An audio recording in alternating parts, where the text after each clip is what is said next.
को मैंने steric effect में बताया था कि जो डिसोसिएशन होता है वो ज्यादा फेवर करता है क्योंकि स्टेरिक इंटेंस काफी ज्यादा हो जाता है। तो हमेशा तू हाँ, देखेगा अगर ज्यादा ऑक्टेड्रल में जनरली बल्कि लिगेंड आ डिसोसिएशन गए। होता है। हाँ, तो बल्कि आए चाहे ना आए, वैसे 6 है उसके पास, तो उसकी सातवीं नहीं लेना उसको। तो इसलिए उसको ऑक्टेड्रल में हमेशा आईडी फेवर करता है। ठीक है, ओके। सो एसोसिएटिव मैकेनिज्म कब होगा फेवर?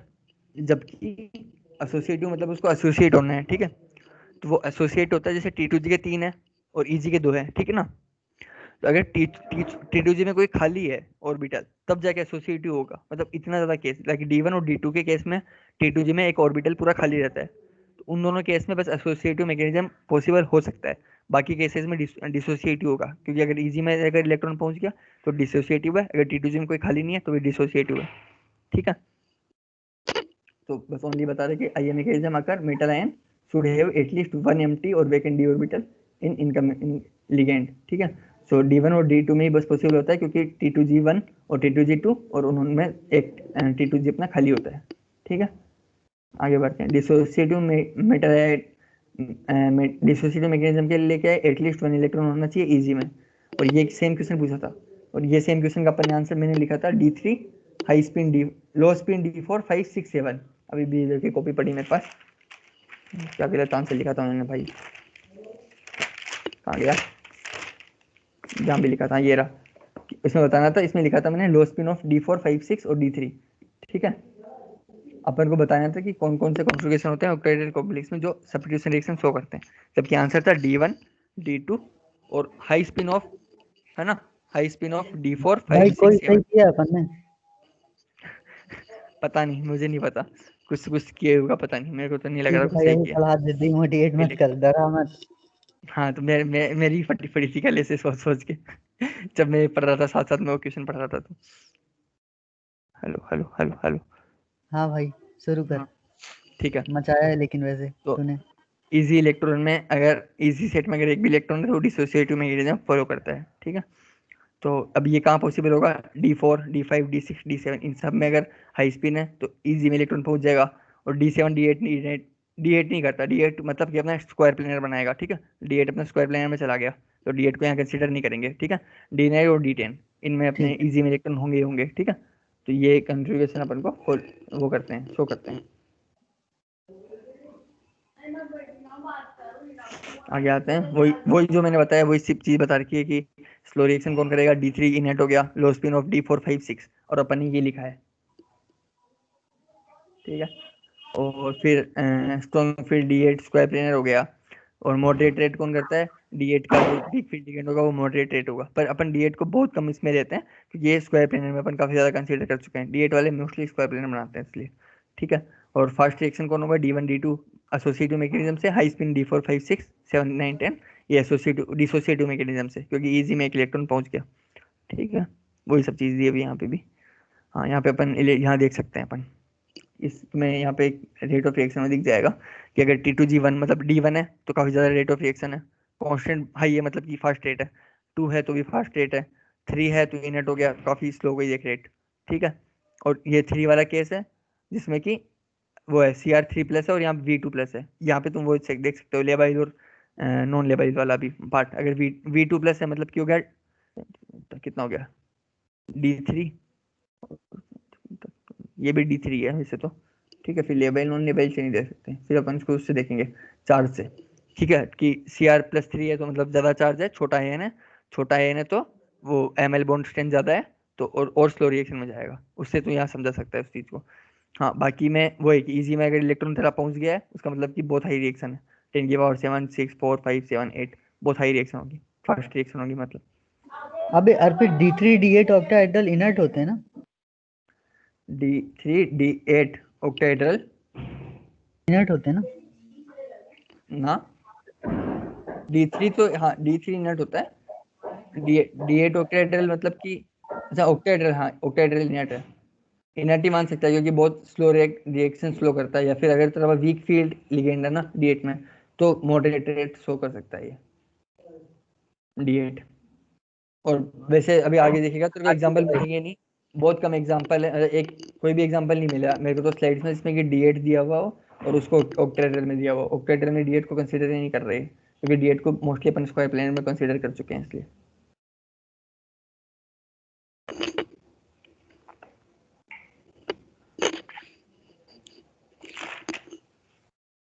हेलो। हाँ भाई चल चल, हाँ सही जा रहा है।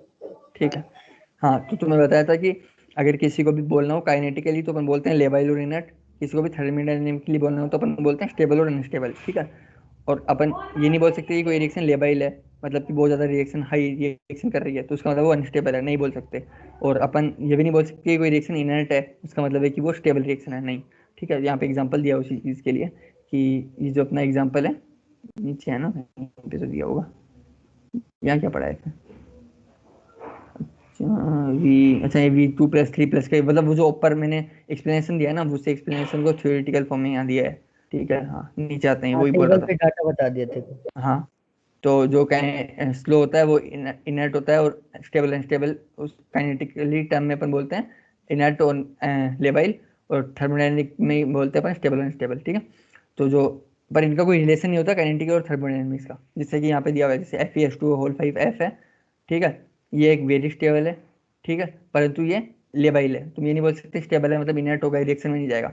ये स्टेबल कॉम्प्लेक्स है, बट जब अगर इसको रिएक्शन में डाला जाए तो काफ़ी लेबाइल है, बहुत फास्ट रिएक्शन करता है।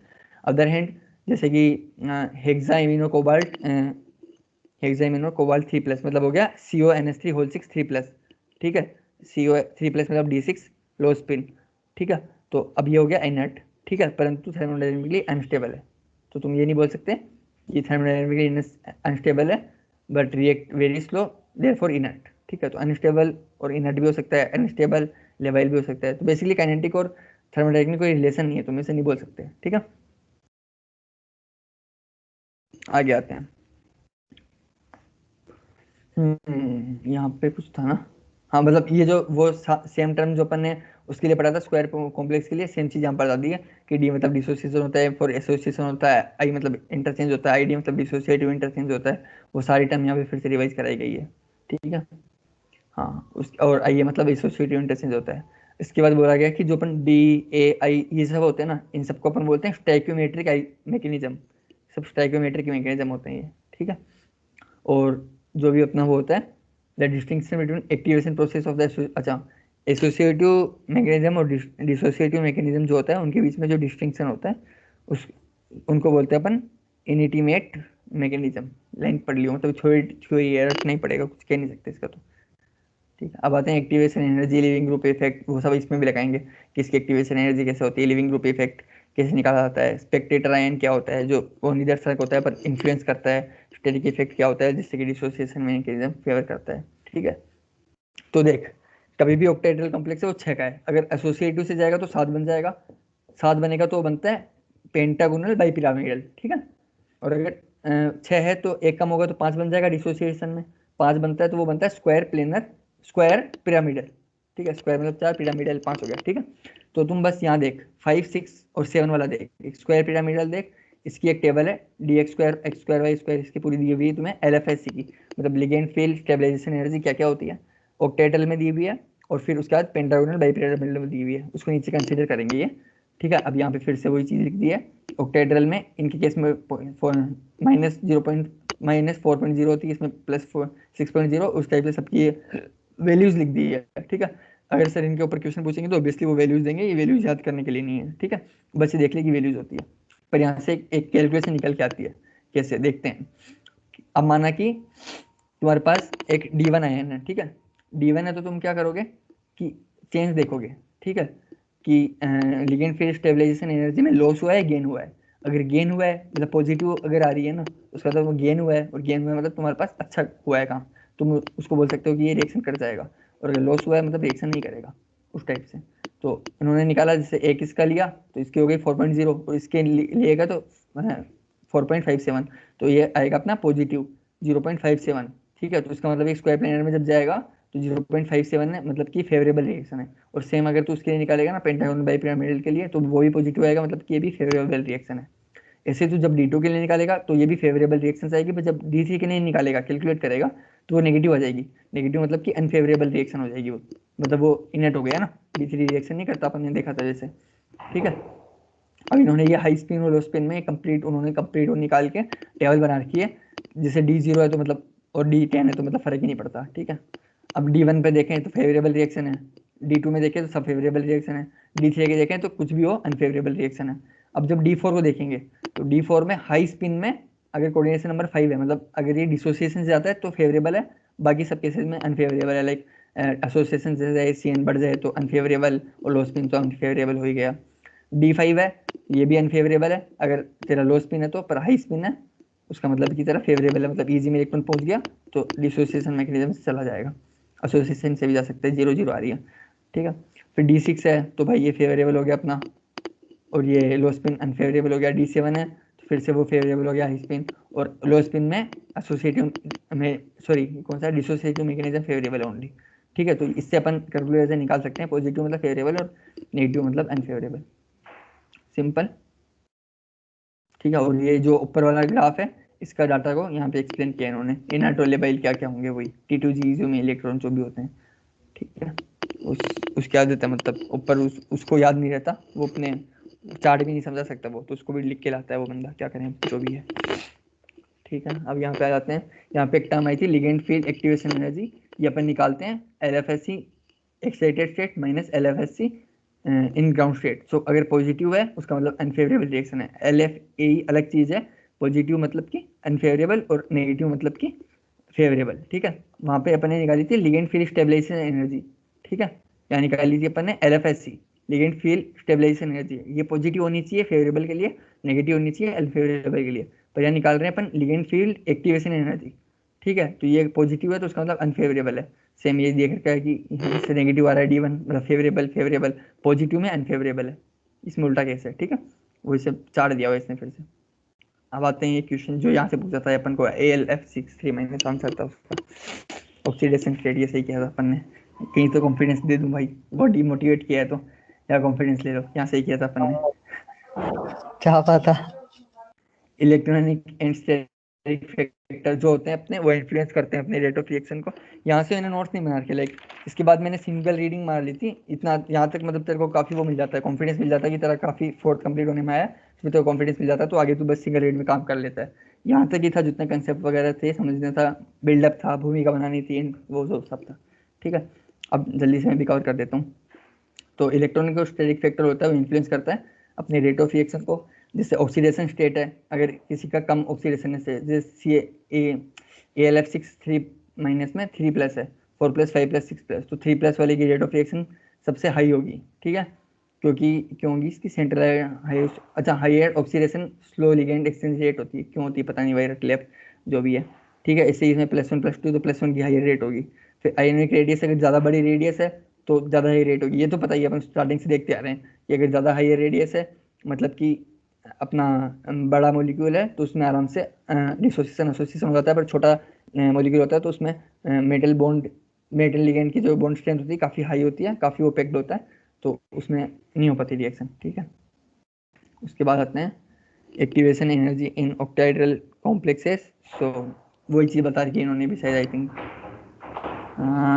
D4 D5 स्टडीज, मतलब मोर रूम टू अटैक, हाँ, lower pipe star electron density appear facility nucleophilic का 10% थ्योरी है भाई, पढ़ लेना इसको, तो क्या ही बताऊँ मैं, कुछ मतलब वो है नहीं, कंसेप्ट वाइज कुछ है नहीं इसके अंदर, मोटा मोटा। सेकंड इफेक्ट में आता है अपन लीविंग ग्रुप इफेक्ट में, ठीक है। ये सही इफेक्ट है, इसमें क्या है कि जो अपना लीव कर रहा है ना ग्रुप X, वो भाई अपने उसमें तो नहीं कर रहा था, पर टेट्राहेड्रल में तो, पर ऑक्टाहेड्रल केस में वो भी इफेक्ट करता है रिएक्शन को, क्योंकि जो रेट ऑफ रिएक्शन में उसका भी टर्न मारा है, MX जो लीव होगा ना वो भी इफेक्ट कर रहा है अपनी रिएक्शन को, ठीक है।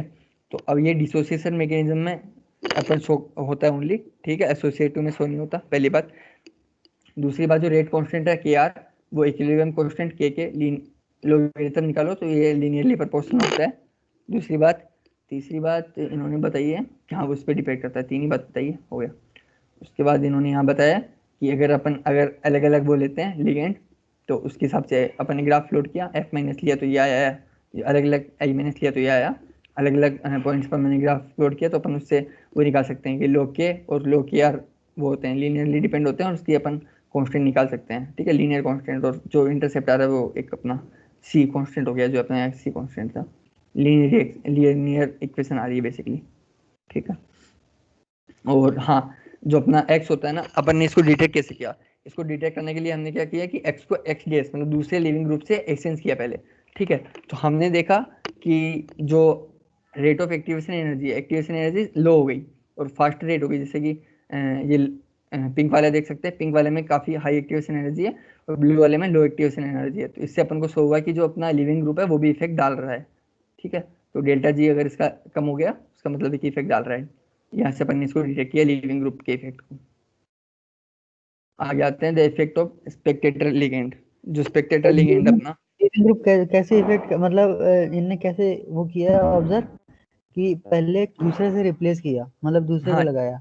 हाँ, एक्स डेस मतलब अलग अलग को लगा के देखा, तो मतलब अच्छा, अगर तेरे को एक्स आइसोटोप होगा शायद, हाँ एक्स डैश आइसोटोप होगा, हाँ आइसोटोप मतलब उसको आई थिंक। नहीं नहीं न्यूट्रॉन वो ज्यादा।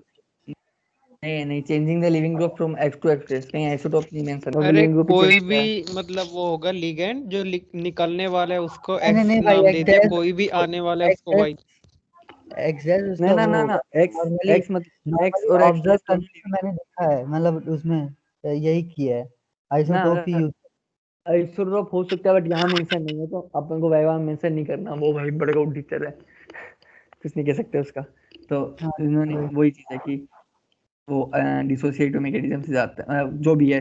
बस ये है कि एक्स को एक्स से रिप्लेस किया, मतलब दूसरा लिविंग ग्रुप लगा के देखा कि ये कैसे निकलता है। तो उसमें उन्होंने क्या किया कि वो एक्टिवेशन एनर्जी डिक्रीज हो गई सेम सॉल्वेंट और सेम एंटरिंग ग्रुप के लिए। तो उसका मतलब है कि ये डिपेंड कर रहा है, क्योंकि सॉल्वेंट सेम है, एंटरिंग ग्रुप सेम है, बस वो एक्स निकलने वाला जो कॉम्प्लेक्स बाकी का सेम है, जो लिविंग ग्रुप है ना वो बस चेंज किया अपन ने, उससे अपनी डेल्टा जी कम हुआ और ये एक्टिवेशन एनर्जी लो हो गई या हाई हो गई। तो अपन डिटेक्ट कर सकते हैं ना कि भाई इस पर इफेक्ट डाल रहा है कि नहीं डाल रहा, इसलिए ऐसे डिटेक्ट हाँ किया है।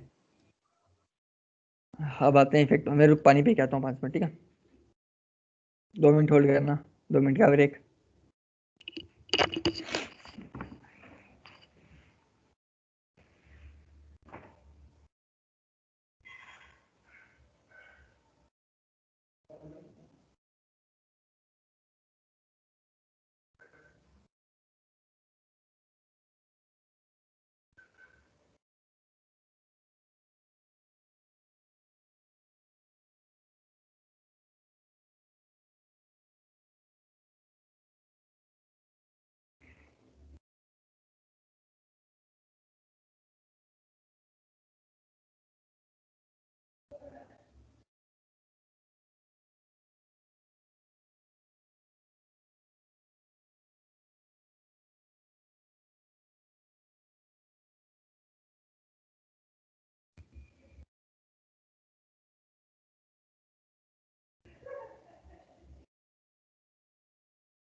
जतिन तेरा भी सुबह में है क्या क्या? वाइवा? हाँ सुबह। सही भाई, फिर फुर्सत हो तेरा जाएंगे फिर सुबह नया ही है पढ़ेंगे। क्या? हाँ, मयंक का भी सुबह है, उसका मैसेज आया। आबिदय का भी सुबह है।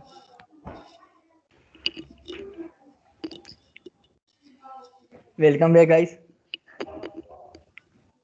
Welcome back sir ji. Arpit tutorials में आपका स्वागत है। केकड़ी ट्यूटोरियल से चलिए आज का समाचार शुरू करते हैं। चलिए शुरू करते हैं। ठीक है, अब आते हैं इफेक्ट ऑफ स्पेक्टेटर लिगेंड पे। पर गला सूख गया था, पानी पीने गया गर्म पानी पर, कैसे पी के आया। चलो स्पेक्टेटर लिगेंड का इफेक्ट देखते हैं जल्दी से, ठीक है। स्पेक्टेटर लिगेंड वो जो रिएक्शन में पार्ट नहीं दे रहे पर वो इन्फ्लुएंस कर रहे हैं, जैसे कि उसमें कर रहा था ना NH3, इसमें भी NH3 कर रहा है। ये क्वेश्चन पेपर ने सही किया था कि NH3 जो होता है उस केस में जैसे H2O के साथ रिएक्शन करनी है, ठीक है, एक्स लिविंग ग्रुप है Na को, तो यहाँ पे NH3 जो होता है वो इन्फ्लुएंस करता है NH3 क्योंकि एक सिग्मा डोनर स्ट्रॉन्ग, ठीक है, तो वो स्टेबलाइज कर देता है अपने डिसोसिएशन पाथवे को, क्योंकि एक डिसोसिएशन होगा तो पहले जो 6 लिगेंड वो 5 में आएंगे, तो जो अपने कम इलेक्ट्रॉन हो, मतलब कम लिगेंड हो गए ना मेटल के पास, तो अगर NH3 का स्ट्रॉन्ग सिग्मा डोनर होगा तो ज़्यादा इलेक्ट्रॉन पंप करेगा मेटल की तरफ, तो वो फिर भी स्टेबल रहेगा, ठीक है, इसलिए वो डिसोसिएशन पाथवे को फॉलो कर पाएगा और उसकी एक्टिवेशन एनर्जी एक्टिवेशन एनर्जी कम हो जाएगी, ठीक है, और अपना रिएक्शन फास्ट हो जाएगी, सिंपल, ठीक है। तो ये स्पेक्टेटर लिगेंड का यहाँ पे वो होता है, ठीक है। अच्छा, स्टेबलाइज करना होता है, समझ गया मैं। हाँ, स्टेबलाइज करना होता है बेसिकली, यहाँ पे इसमें कोई तो वो होता है नहीं है ना, हमारा स्टेबलाइज कर रहे हैं। यहाँ पे ऐसा कुछ नहीं है ना, मतलब अगर स्क्वायर प्लेनर कॉम्प्लेक्स में तो ट्रांस इफेक्ट वगैरह था, यहाँ पे ट्रांस इफेक्ट नहीं है, यहाँ पे बस वो है कि स्पेक्टेटर लिगेंड का इफेक्ट क्या होता है भाई, अगर वो स्ट्रॉन्ग सिग्मा डोनर है, स्ट्रॉन्ग पाई एक्सेप्टर है, बैक बॉन्डिंग वगैरह कर रहा है, तो वही सेम चीज़ है। तो अगर किसी भी तरह से वो स्टेबलाइज कर रहा है तो वो डिसोसिएटिव पाथवे से आराम से जा सकता है मॉलिक्यूल और अपना काम कर सकता है, तो रेट ऑफ रिएक्शन बढ़ जाती है, सिंपल, ठीक है। फिर आते हैं स्टेरिक इफेक्ट में।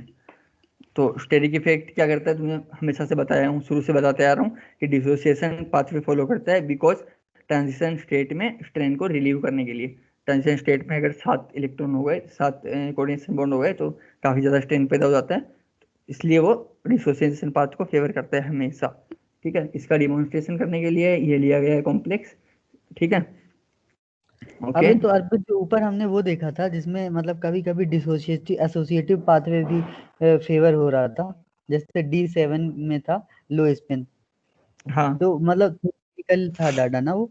हाँ, मतलब वो डाटा है जो अपन ने वो किया है, क्या बोलते हैं, थ्योरेटिकली अपन ने जो कैलकुलेट किया है, इसी डाटा की बात कर रहे हैं ना, इसी डाटा की। हाँ हाँ, इसी डाटा की। हाँ, तो इस डाटा में वही D7 तो बोल रहा लो हूँ, ये स्पिन। अपन ने थ्योरेटिकली कैलकुलेट किया डाटा है बिना किसी इफेक्ट को जाने। उसके बाद तेरे को कितने इफेक्ट है भाई, स्टेरिक इफेक्ट हो गया, अपना लिविंग ग्रुप इफेक्ट हो गया, स्पेक्टेटर लिगेंड इफेक्ट हो गया, इसे सब मिला मिलू के अपन जब देखते हैं ऑल ओवर, तो अपन जब पाते हैं कि जनरली डिसोसिएशन ही फेवर होता है 6 वाले केस में, ठीक है, बस वही बात है। अधिकतर इसमें भी देखना कि जब भी तू देखेगा तो भाई अपना 5 CN वगैरह, CN इक्वल टू 5 हमेशा तेरे को पॉजिटिव मिलेगा ही मिलेगा, ज़्यादा सही पॉजिटिव बात। मिलेगा या तो, या मतलब जैसे यहाँ भी जैसे D4 वाले केस में भी यही ओनली पॉजिटिव है, बाकी सब नेगेटिव मिल रहे हैं तेरे को, ठीक है। D9 वाले केस में भी यही पॉजिटिव है, ठीक है, 3.14 3.14 ऐसे।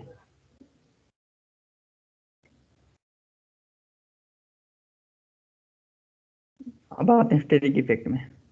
हाँ, तो स्टेरिक इफेक्ट के लिए हमने एक मॉलिक्यूल लिया, ठीक है, COCl2 BN मतलब कि अपना 2,3 ब्यूटा, क्या था, हाँ ब्यूटेन डाइमीन, ठीक है, 2,3 ब्यूटेन डाइमीन। सो इसमें ये जो डाइमीन है वो एक बार कायरल लिया है और एक बार एकाइरल लिया है, ठीक है। सो अगर कायरल लिया है 5 और 6, ठीक है, 5 में कायरल लिया और 6 में एकाइरल लिया, ठीक है। तो 6 में देख रहा है कि ऑब्वियसली वहाँ पे स्टेरिक इंटेंस एक जगह बढ़ रहा है ज़्यादा, तो यहाँ पे वो स्टेरिक इफेक्ट लगेगा और डिसोसिएशन पाथ पे फॉलो करेगा, तो जो 30 टाइम्स रिएक्शन स्लो हो जाती है इन केस ऑफ एकाइरल फॉर्म, ठीक है। जो 6 वाला केस है इसमें 30 टाइम स्लो हो जाती है रिएक्शन। अच्छा 30 टाइम क्या उल्टा बोल गया क्या, द इम्पोर्टेंस ऑफ, अच्छा chiral ligand form the ligand hydrolysis 30 time more slowly, हाँ तो कायरल वाले वही बोल रहा हूँ ना, कायरल वाले केस में स्लो होती है रिएक्शन, 5 वाले केस में स्लो रिएक्शन होगी और यहाँ पे स्टेटिक हिंड्रेंस बढ़ जाएगा, तो यहाँ पे क्या होगा अपना वो डिसोसिएशन पाथवे फेवर करेगा और यहाँ पे रिएक्शन बढ़ जाएगी, ठीक है, 30 टाइम्स तक बढ़ जाती है।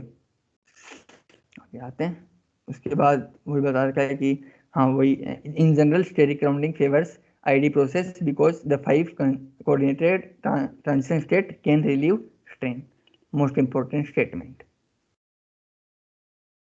ठीक है। आगे बढ़ते हैं प्रेजेंटेशन 5 की तरफ। ये तुम्हारा वो पहली प्रेजेंटेशन कंप्लीट हो चुकी है और यही था बड़ा बड़ा चीज, इसके बाद तो सिंपल चीजें बता रखी है। भाई मचाया अर्पित। अब यहाँ से तो वो कर सकता है, 1.5 घंटा हो गया अपन को शायद, आई थिंक यहाँ से तुम खुद पढ़ सकते हो, बट मैं अब यहाँ से बहुत मोटा मोटा ओवरव्यू दे देता हूँ 1 घंटा जल्दी। है, 1 घंटा हुआ है, 7:40 पे स्टार्ट किया था तूने। अभी मीटिंग खबर किया था, तो टाइम साले 1 घंटा 28 मिनट की मीटिंग 1.5 चल रही है घंटा जी। होने वाला है। हाँ ठीक है, भाई अब यहाँ देखो जतिन, भाई जतिन अच्छे से पढ़ना ना देखो।